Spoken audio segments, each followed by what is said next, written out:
Salut à tous et à toutes et merci une fois de plus d'être au rendez-vous pour Showbiz, tout ce qui se passe sur la planète People. Bienvenue à tous et à toutes, c'est parti.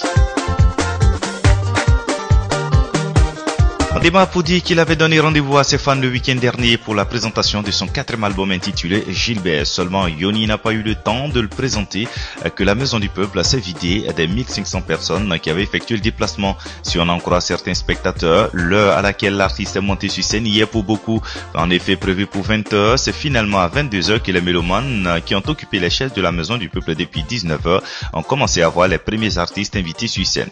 Ainsi, après les prestations de Greg, Floby, Desaltino et autres, la salle s'est vidée à la montée de Yoni sur scène. Il était 0h.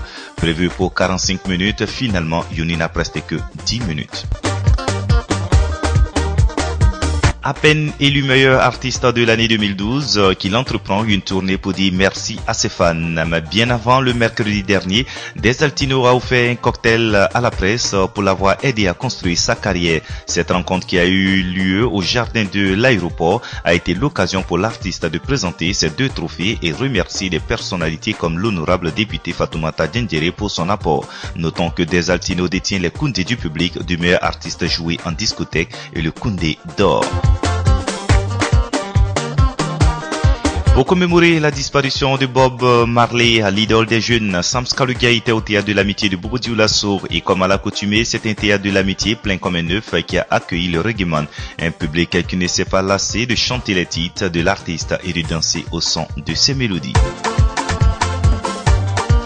Cela fait bien longtemps que nous sommes sans nouvelles de Oupo Dadié, comédien dans la série Ma Famille. Pourtant, le comédien qui vit à présent loin des feux des projecteurs a échappé à la mort selon nos confrères ivoiriens.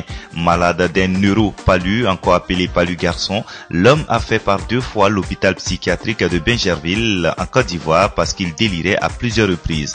Avec l'aide de la médecine traditionnelle moderne et des prières, Oupo vit actuellement en convalescence dans une église de la capitale ivoirienne. La semaine dernière, nous faisions cas du divorce de l'artiste Claire Bailly. Le choc du divorce passé, la chanteuse a tenu à s'exprimer dans un magazine ivoirien sur cette séparation dont on la tient pour responsable. Selon elle, son mari avait des pratiques mystiques qu'elle n'appréciait pas. Il lui aurait demandé de déféquer et d'uriner dans sa bouche alors qu'il était dans leur intimité. Et que leur relation était bel et bien finie depuis environ 6 mois. Mais ce serait juste pour l'humilier que son mari l'a répudié au su de tout le monde en évoquant l'affaire Max Gradel. Des révélations qui n'en finissent pas de surprendre. Toujours est-il que l'avenir nous situera sur les réelles raisons de ce divorce qui demeure l'un des plus médiatisés.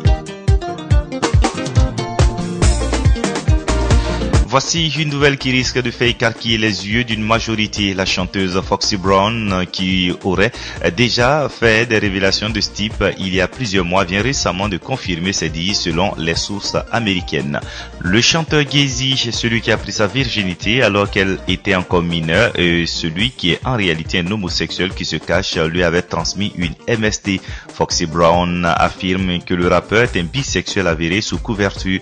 Elle a appris après que l'un des hommes concernés commence à l'appeler et la harceler et suite au fait que Jay-Z lui ait donné la gonorrhée. Pour preuve, elle avance d'ailleurs que l'un de leurs ébats a été filmé et qu'il y avait une 3e personne avec eux.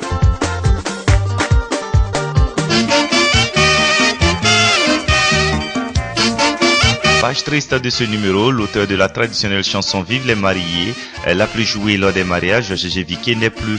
Souffrant depuis plus de 2010 de maladie de vieillesse selon des sources, Gégé Viké aura longtemps lutté contre la mort. Mais hélas, la mort a pris le dessus sur l'artiste qui a rendu l'âme le mercredi 15 mai dernier à 12h15 après avoir reçu quelques soins intenses à la clinique Bethel à Abomey-Calavi. Notons que c'est avec un titre sorti en 1969 intitulé Vive les mariés qu'il obtient la consécration, titre pour lequel il reçoit en 2003 le Koundé ici au Burkina Faso. Adieu l'artiste. Ils viennent de s'unir dans un long baiser.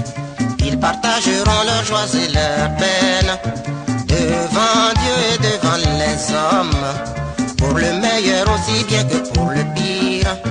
Ils viennent de s'unir dans un long baiser. C'est tout pour ce numéro de Showbiz. Ça a été un réel plaisir pour toute l'équipe d'avoir partagé ces instants avec vous. On souhaite vous retrouver la semaine prochaine pour un autre numéro de Showbiz. Je rappelle que vous pouvez retrouver plus d'infos toujours sur le site de Burkina 24. Allez, à bientôt.